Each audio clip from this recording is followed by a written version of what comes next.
ஹல்லேலூயா. என்ற அதிகாலையில் நாம் பரிசுத்தரின் வார்த்தையை நாம் தியானிக்க இருக்கிறோம். இந்த நாளிலே கூட நீதிமொழிகள் 13வது அதிகாரம் 15வது வசனம். நற்புத்தி தயையை உண்டாக்கும்.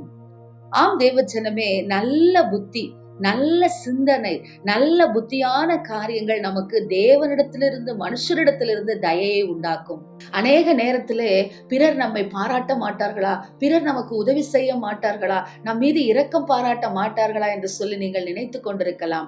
அதற்கு விதிவிலக்காய் நாம் என்ன செய்ய வேண்டுமாம்? நல்ல சிந்தனைகளை, நல்ல புத்திமான்களாய் நாம் இருக்க வேண்டுமாம். சிந்தனையிலே கூட கேடானவைகளை நாம் சிந்திக்காதபடிக்கு பிறரை அவமானப்படுத்துகிற, அசிங்கப்படுத்துகிற, பிறரை தூஷிக்கிற காரியங்களை நாம் சிந்திக்காதபடிக்கு நற்புத்தி நம்மளுக்கு தயை உண்டாக்குகிறதா இருக்கிறது. ஆம் தேவ ஜனமே, கர்த்தர் சொல்லுகிறார், நம்ம நல்ல சிந்தனை, பிறரை கெடுக்காத சிந்தனை, பிறரையும் வாழ வைக்க வேண்டும் என்ற ஒரு சிந்தனை நமக்குள் இருந்தால் அது நமக்கு தேவனிடத்திலிருந்து தயையை உண்டாக்குகிறதா இருக்கிறது. ஆம் தேவ ஜனமே, மன்னிக்கிறதில் தயை பெருத்த தேவனாகிய கர்த்தர் நமக்கு சொல்லுகிறார், இதோ உன்னுடைய நல்ல சிந்தனை உனக்கு தயையை உண்டாக்கும் என்று சொல்லி.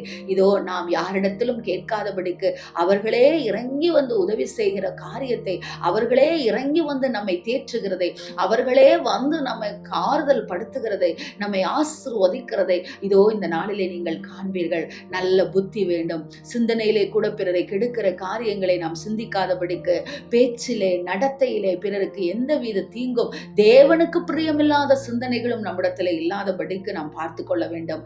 ஆம் தேவ ஜனமே, அநேக நேரத்திலே வசனத்திற்கு விரோதமாகவும் நாம் சிந்திக்கிறோம். அதுவும் நல்ல புத்தி கிடையாது.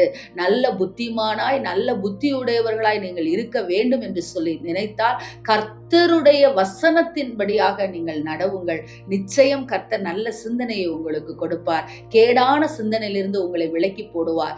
வேத வசனத்தை வாசித்து அப்படிப்பட்ட சிந்தனையை பெற்றுக்கொள்ளுங்கள். ஆமென். ஸ்தோத்திரம். எங்களை நேசிக்கிற எங்கள் நல்ல தகப்பனே, இந்த நாளிலே நாங்கள் கேட்ட வார்த்தையின் பிரகாரமாக நற்புத்தி தயையை உண்டாக்கும் என்று சொல்லி இருக்கிறீரே அப்பா. நல்ல புத்தி எங்களுக்கு தயையை உண்டாக்க எங்களுக்கு கிருபை கொடுங்கப்பா.